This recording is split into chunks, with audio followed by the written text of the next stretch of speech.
Қайырлы күн баршаңызға. Бүгін осындай мергельский хачапури жасаймыз. Өте керемет әрі дәмді болып шығады. Видеоны толықтай қарап, каналыма тіркеліп, қолдап кетіңіздер. Алдымен жылы суымызға дрожжымызды, тұзымызды, қантымызды барлығын салып аламыз. 2 ас қасық майымызды құйып алып, ұнымызды салып, қамырлеп аламыз.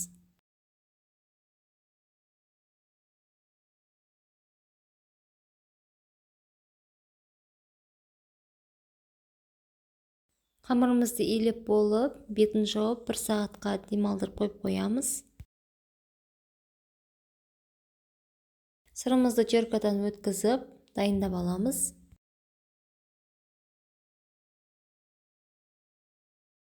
Енді дайын қамырымызды алып, 2-ге бөліп аламыз.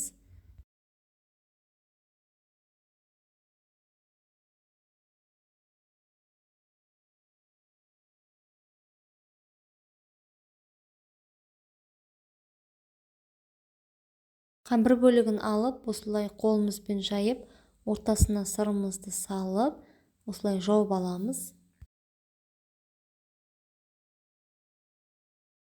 Формамызға салып, қамырды, одан кейін қолымызбен домалатып жайып аламыз.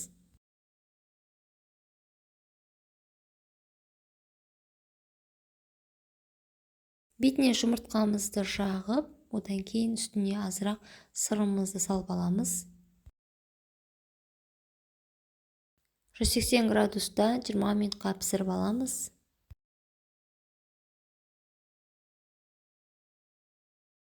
Бізде толықтай пісіп шықты. Хачапурийіміз дәмі өте керемет, өзіме ұнады. Міндетті түрде осы рецептпен жасап көруге кеңес беремін. Оңай әрі өте дәмді.